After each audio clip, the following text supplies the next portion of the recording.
Assalamualaikum warahmatullahi wabarakatuh, pemirsa, sahabat petani sawit. Nah, di hadapan kita ini adalah tanaman yang sudah berumur, memang sudah tua, 24 tahun. Tapi di sini yang saya mau jelaskan, karena ini adalah arealnya lembahan, jurang, lembah. Jadi yang mau saya jelaskan di sini, kita lihat di sini adalah tanamannya sudah cukup tinggi-tinggi. Sudah sambung 3 ini. Jadi seperti ini penyebabnya apa? Karena di satu sisi dia adalah daerah rendahan. Kemudian yang kedua, di sini jarak tanamnya cukup pendek, artinya tidak standar. Nah, pada tanaman kelapa sawit pada areal rata, mayoritas yang biasa diumumkan itu kita gunakan adalah standar pokok per hektarnya 135 pokok sampai 143 pokok per hektar. Dengan jarak tanam rata-rata adalah 7,8 kali 9 meter. Nah, itu untuk tanah rata. Jadi di sini yang mau saya sampaikan agar supaya petani paham, jangan sampai salah. Artinya apa? Dari segi awal memang kalau kita tanam jarak tanam yang standar tanah rata, areal rata kita gunakan pada areal miring, kita pada tahap awal sampai pada umur 10 tahun ke atas, paling 10 atau 12 tahun, kita belum merasakan, artinya belum merasakan begitu dampaknya pada pertumbuhan tanaman kelapa sawit kita. Nah, pada tanam hereng ataupun areal yang curang itu atau berbukit, umumnya digunakan jarak tanamnya adalah sekitar 8 kali 9 atau 9 kali 9 meter.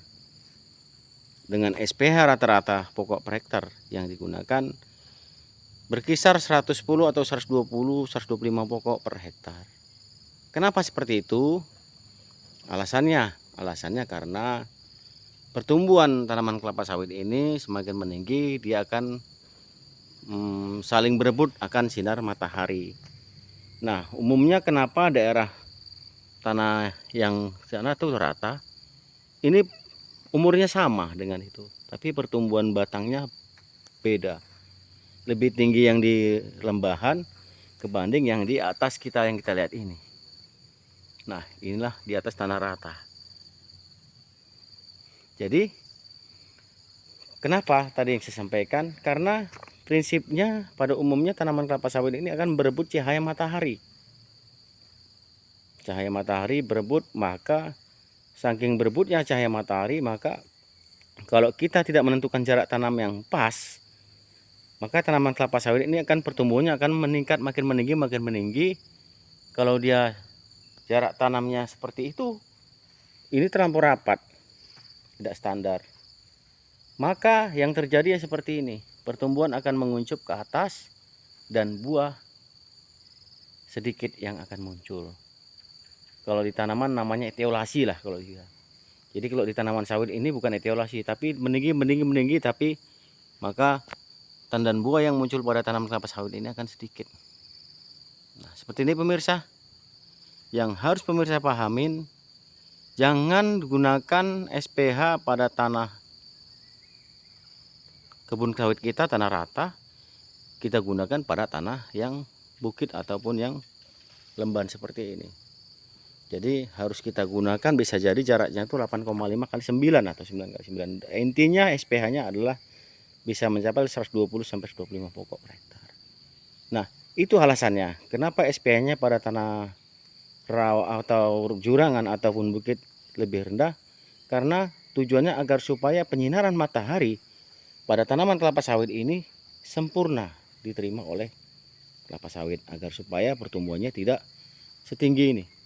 Nah, kalau udah gini dampaknya nanti ke pemanen pun susah. Susahnya apa? Bahwa egreknya panjang ataupun fibernya panjang, kemudian di tanah rata tidak sesuai, artinya kepanjangan ditarik pun sudah ini. Artinya begitulah pemirsa, yang saya sampaikan tadi. Gunakanlah jarak tanam yang pas pada areal tanaman kebun sawit kita yang daerah jurang ataupun bukit seperti ini. Jadi ini perlu sangat sekali dipahamin. Sebelum terlanjur, maka kita harus betul-betul memikirkan berapa yang pas jarak tanam kita untuk areal yang berbukit.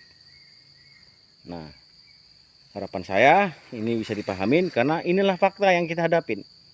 Inilah fakta yang kita hadapin. Nanti umurnya masih 15 tahun, tanaman sawitnya sudah tinggi-tinggi. Karena apa? Karena jarak tanam yang kita gunakan tidak sestandar. Nah, itu ada yang rapat. Kalau udah rapat gitu tidak ada fungsinya. Lebih bagus seperti yang rapat tadi yang di tengah itu, yang pohon kedua itu lebih bagus kita akan thinning out atau kita tumbang untuk mengurangi daripada kebutuhan cahaya matahari pada tanaman kelapa sawit yang ada di antara dua pokok tadi. Nah, kalau pertumbuhannya bagus, penyinarannya bagus, maka kita akan mendapatkan hasil yang maksimal.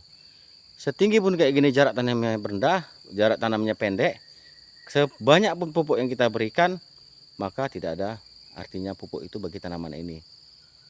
Nah, artinya apa? Kok nggak berbukti?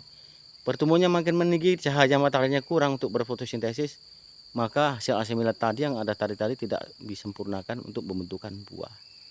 Nah, demikian pemirsa, pentingnya penerapan jarak tanam pada tanaman kelapa sawit pada areal bukit ataupun daerah yang curam ataupun yang rawa.